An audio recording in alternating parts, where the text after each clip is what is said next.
अस्सलामुअलैकुम। आसान सुन्नी फतवा पर आधारित हमारी इस सीरीज के फाइनल पार्ट में आपका स्वागत है। आज हम कुछ बहुत सीरियस बातों पर गौर करेंगे, यानी वो बातें जो किसी के ईमान को ख़त्म तक कर सकती हैं, खासकर तब जब इस्लाम के फ़र्ज़ कामों को मानने से ही इनकार कर दिया जाए। तो चलिए इसमें गहराई से उतरते हैं। देखिए, सोर्स मटेरियल में सबसे पहले एक वार्निंग दी गई है। इसमें बताया गया है कि कुछ शब्द ऐसे होते हैं जिन्हें हम शायद यूं ही कह देते हैं, लेकिन दीन के हिसाब से उनके नतीजे बहुत संगीन हो सकते हैं। सवाल बिल्कुल सीधा है, पर इसके मायने बहुत गहरे हैं। आज हम यही समझने की कोशिश करेंगे कि सोर्स के मुताबिक वो कौन सी बातें हैं जो जाने अनजाने में किसी को ईमान के दायरे से बाहर कर सकती हैं। तो इन्हीं शब्दों को कुफ्रिया कलिमात कहा जाता है, मतलब अविश्वास के शब्द। और यह समझना बहुत जरूरी है कि आखिर सोर्स इस टॉपिक को इतनी संजीदगी से क्यों ले रहा है। अब देखिए, ये कुफ्रिया कलिमात तो कई तरह के हो सकते हैं, है ना? लेकिन आज हम एक खास कैटेगरी पर फोकस करने वाले हैं।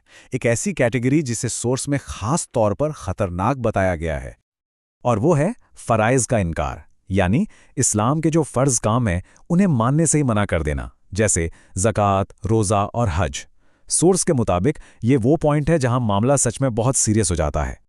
अच्छा, इस कॉन्टेक्स्ट को समझने के लिए ना एक टर्म है जो बहुत ज़रूरी है, कुफ्र इल्तिज़ामी।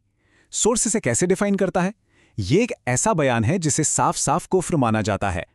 मिसाल के तौर पर किसी फर्ज काम को जुल्म या अत्याचार कह देना। इस टर्म को याद रखिएगा क्योंकि आगे एग्जाम्पल्स में यह काम आएगा। चलिए अब देखते हैं कि ये थ्योरी प्रैक्टिस में कैसी दिखती है। सोर्स हमें 3 बहुत ही क्लियर एग्जाम्पल्स देता है जो सीधे सीधे फर्ज कामों से जुड़े हैं। तो पहला केस है ज़कात का, यानी जो फर्ज सदका है। यहां सोर्स एक सीधा सवाल उठाता है, अगर कोई ये कह दे कि ज़कात देना जरूरी ही नहीं है, तो फिर उसके लिए क्या हुक्म है? और जवाब बिल्कुल साफ है। सोर्स के मुताबिक ऐसा इंसान काफिर और मुर्तद माना जाता है, यानी अविश्वासी और दीन से खारिज। ऐसा क्यों? क्योंकि ज़कात को दीन का एक बुनियादी पिलर माना गया है जिस पर कोई समझौता नहीं हो सकता। यही सेम प्रिंसिपल रमज़ान के रोज़ों पर भी अप्लाई होता है। अब सोचिए, क्या होगा अगर कोई रोज़े के फ़र्ज होने पर ही सवाल उठा दे? यहाँ मामला और भी ज़्यादा सटल हो जाता है। सोर्स कहता है कि अगर कोई ये कह दे कि 30 रोज़े रखना तो एक बहुत बड़ा जुल्म है, तो ये सीधा सीधा कुफ्र इल्तिज़ामी का मामला बन जाता है। याद है ना वो टर्म, जब किसी फ़र्ज काम को जुल्म कहा जाए, बस इसे ही कुफ्र यानी अविश्वास का बयान माना जाता है। और अब आते हैं हमारे तीसरे और आखिरी एग्जाम्पल पर, जो है हज, यानी मक्का की तीर्थ यात्रा। यहाँ भी वही सवाल है, अगर कोई हज के फ़र्ज होने को ही मानने से इनकार कर दे तो क्या होगा? अब तक तो अंदाज़ा लग ही गया होगा कि जवाब क्या है।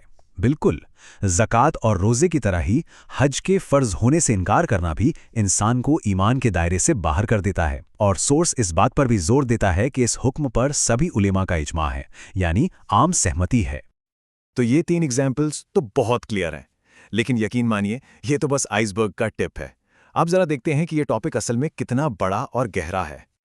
देखिए, एक बात समझनी बहुत जरूरी है। इस सीरीज में हम जो बात कर रहे हैं वो तो बस सरफेस लेवल है। सोर्स असल में एक पूरी किताब का जिक्र करता है जिसका नाम है कुफ्रिया कलिमात के बारे में सवाल जवाब, और उसमें तो नबियों, फरिश्तों, कुरान की शान, यहां तक कि मजाक में कही गई बातों से जुड़े मामलों पर भी बात की गई है। जी हाँ, कुछ एक नहीं बल्कि सैकड़ों। जिस किताब का सोर्स जिक्र कर रहा है उसमें ऐसे सैकड़ों डिटेल्ड मसाइल हैं जिन्हें तो हमने टच भी नहीं किया है। इससे इस सब्जेक्ट की गहराई और सेंसिटिविटी का अंदाज़ा लगाया जा सकता है। तो यहां मेन पॉइंट क्या है?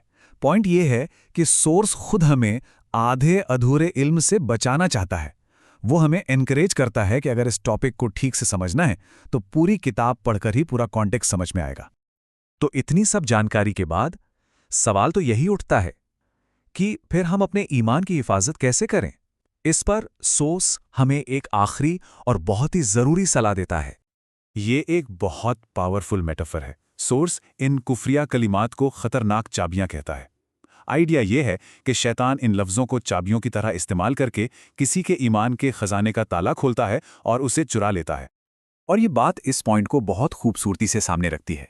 सोर्स हज़रत अबू बकर सिद्दीक के इस कोट के साथ बात ख़त्म करता है, जो हमें खुद के बारे में सोचने और आजीज़ी अपनाने के लिए कहता है। मतलब ये कि अपने ईमान को लेकर फिक्रमंद रहना असल में ईमान की निशानी है। सोर्स का एंड इस दुआ के साथ होता है, अल्लाह ताला हमें हर किस्म के कुफ्र और तौहीन से महफूज रखे। ये एक ज़बरदस्त रिमाइंडर है कि इल्म और एहतियात दोनों बहुत ज़रूरी हैं, और ये हमें एक आखिरी सवाल के साथ छोड़ जाता है। हम अपनी रोज़मर्रा की बातचीत में अपने लफ्ज़ों के वज़न और उनके गहरे मतलब पर कितनी बार सोचते हैं?